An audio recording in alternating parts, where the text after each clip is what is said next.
আমার স্নেহ ছাত্রছাত্রী, আমি দীপান্বিতা ম্যাডাম। আমার ইউটিউব চ্যানেল দীপাস টিচিংয়ে তোমাদের সবাইকে স্বাগত।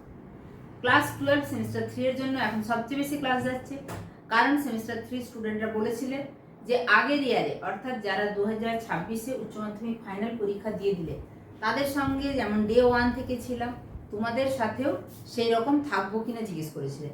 একদমই তাই। প্রথম থেকে সমস্ত চ্যাপ্টারের কনসেপ্ট ক্লিয়ারের ক্লাস থাকবে, সঙ্গে এমসিকিউ। যত ধরনের এমসিকিউ আছে সমস্ত ধরনের এমসিকিউ আলোচনা হবে। তার মধ্যে এখন যেটা চলছে সেটা হচ্ছে সিম্পল বা বেসিক টাইপের, এবং 1 নম্বর 2 নম্বর চ্যাপ্টার হয়ে গেছে, 3 নম্বর চ্যাপ্টার অর্থাৎ জলবায়ু চ্যাপ্টার থেকে এই সিম্পল বা বেসিক টাইপের এমসিকিউ কিন্তু দুটো পর্বে আলোচনা হয়ে গেছে। আজকে 3 নম্বর পর্ব, এমসিকিউ এর পর্ব 3। সেখানে আমরা প্রথম প্রশ্ন দেখে নেব, কুয়াশা সৃষ্টির জন্য কত শতাংশ পার্সেন্টেজে দেওয়া আছে আপেক্ষিক আর্দ্রতার প্রয়োজন? 95% সমান, এবং যেটা দেয়া আছে গ্রেটার দেন, অর্থাৎ 95%-এর বেশি বা 95%। লাটিন শব্দ সিরাসের অর্থ কি? এগুলো কিন্তু যখন মেঘ পড়িয়েছি তখন কনসেপ্ট ক্লিয়ারের ক্লাসে আলোচনা হয়েছে। সিরাসের অর্থ হচ্ছে চুল বা কেশ। লাটিন শব্দ কিউমুলাসের অর্থ কি? কিউমুলাস শব্দের অর্থ হচ্ছে স্তূপ, এবং এই কিউমুলাস শব্দটি কিন্তু একটি লাটিন শব্দ। নিচের কোনটি উচ্চ মেঘ নয়, অর্থাৎ নিচু উচ্চতার মেঘ? সেটি হচ্ছে নিম্বোস্ট্র্যাটাস। নিচের কোনটি নিম্ন মেঘ নয়? এখানে স্ট্র্যাটোকিউমুলাস, স্ট্র্যাটাস, সিরাস, নিম্বোস্ট্র্যাটাস আছে। তার মধ্যে সিরাস উচ্চতার মেঘ, নিম্ন উচ্চতার নয়। কোন মেঘকে অশ্বিনী পুচ্ছ মেঘ বলে? সিরাস মেঘকে অশ্বিনী পুচ্ছ মেঘ বলে। খুব গুরুত্বপূর্ণ প্রশ্ন।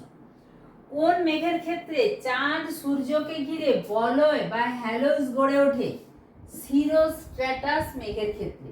প্রত্যেকটা মেঘের বৈশিষ্ট্য কিন্তু ডিটেলস ছবি সহ আলোচনা করা হয়েছে আমার চ্যানেলে। অবশ্যই চ্যানেলে গিয়ে প্রত্যেকটা ক্লাস দেখে আসবে। কোন মেঘযুক্ত আকাশকে ম্যাকারেল আকাশ বলে? এটাও খুব গুরুত্বপূর্ণ প্রশ্ন। সেটা হচ্ছে সিরোকিউমুলাস মেঘকে বলে ম্যাকারেল আকাশ। সিরোকিউমুলাস মেঘযুক্ত আকাশকে।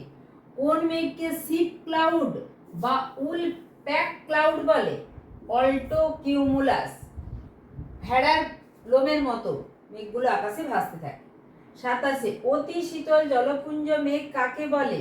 অল্টোস্ট্র্যাটাস মেঘকে অতি শীতল জলপুঞ্জ মেঘ বলে। কোন মেঘ নিম্ন তাপমাত্রায় পৌঁছালে বর্ণবলয় সৃষ্টি হয়? নিম্ন তাপমাত্রায় পৌঁছালে বর্ণবলয় সৃষ্টি হয় স্ট্র্যাটাস মেঘে। কোন মেঘকে বন্ধুর তরঙ্গায়িত মেঘ বলে? স্ট্র্যাটোকিউমুলাস মেঘকে। কোন মেঘকে বজ্রমেঘ বলা হয়? এটিও কিন্তু একটি খুব গুরুত্বপূর্ণ প্রশ্ন, আমি স্টার দিয়ে রাখি। বজ্রমেঘ বলা হয় কিউমুলোনিম্বাস। প্রচুর বজ্র বিদ্যুৎ সহ ঝড় বৃষ্টি হয়। কোন মেঘে অবিরাম বৃষ্টিপাত হয়? এটিও কিন্তু খুব গুরুত্বপূর্ণ। আমার পাশে কিন্তু এগুলি 1, 2, 3, 4, 5 করে গুরুত্বপূর্ণ প্রশ্নগুলিতে দাগ দেওয়া আছে। কোন মেঘে প্রচন্ড ঝড় বৃষ্টি হয়?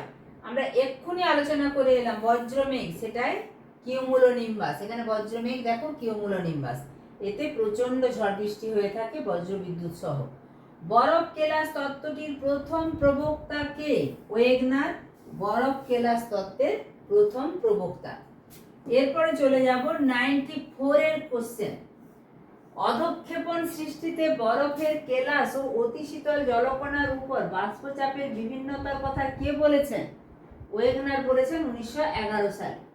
কে প্রথম উল্লেখ করেন যে তরল জলবিন্দুর তুলনায় বরফ কণার ঘনত্ব ও সংখ্যা কম হলে তবে অধঃক্ষেপণের সম্ভাবনা সৃষ্টি হয়? এটি বার্জেরন বলেছেন 1935 সালে।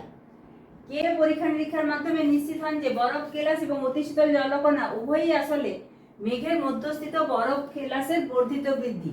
পিন্ডেসান 1938 সালে বলেছেন। বরফ কেলাস তত্ত্বটি নিচের কোন নামে পরিচিত নয়? তার মানে বরফ কেলাস তত্ত্ব বি, সি, ডি প্রত্যেকটি নামেই পরিচিত। বরফ কেলাস তত্ত্বের অপর নাম বার্জেরান পিন্ডিসান তত্ত্ব, ওয়েগনার বার্জেরান পিন্ডিসান তত্ত্ব, বার্জেরান তত্ত্ব। তাহলে বরফ কেলাস তত্ত্ব কোনটি নামে পরিচিত নয়? পিন্ডিসান তত্ত্ব নামে পরিচিত নয়। ফলে এটাও দেখো মার্কিং করা আছে, খুব গুরুত্বপূর্ণ প্রশ্ন। সংঘর্ষ সম্মেলন তত্ত্বের প্রবক্তাকে ইজি বোয়েন। পতনশীল বস্তু কণার গতিতত্ত্বের প্রবক্তাকে ইরভিং ল্যাংমুইর। সংঘর্ষ সম্মেলনের জন্য সর্বাপেক্ষা উপযুক্ত মেঘ কোনটি? সংঘর্ষ সম্মেলন তত্ত্ব বারে বারে আমাদের আলোচনায় এলো, তার জন্য উপযুক্ত মেঘ হচ্ছে স্ট্র্যাটাস। 500 মিউ এম ব্যাসের জলকণার বৃষ্টিপাত রূপে ভূপৃষ্ঠে পতিত হতে কত সময় লাগে? মাত্র 10 মিনিট। সেখানে 70 মিউ এম ব্যাসের জলকণা বৃষ্টিপাত রূপে ভূপৃষ্ঠে পতিত হতে সময় লাগে 50 ঘন্টা। কত ব্যাসের কম জলকণা ঝিরঝিরে বৃষ্টির সৃষ্টি করে? 500 মিউ এম। পর্বতের যে ঢালে বৃষ্টির ছায়া অঞ্চল সৃষ্টি হয় তাকে কি বলে? অনুপাত ঢাল। এটা তোমরা ক্লাস 10 থেকেই জেনে আসছো। কোনো বৃষ্টিবিন্দু ভূপৃষ্ঠে পতনের আগেই বাষ্পীভূত হলে তাকে কি বলে? তাকে বলে ভির্গা বা ভির্গাই। ঘন সন্নিবদ্ধ সিরাজ জাতীয় মেঘকে কি বলে? বলে স্পিসাটাস। নলাকৃতির যে মেঘ টর্নেডোর উৎপত্তি হয় তাকে কি বলে? তাকে বলে টিউবা।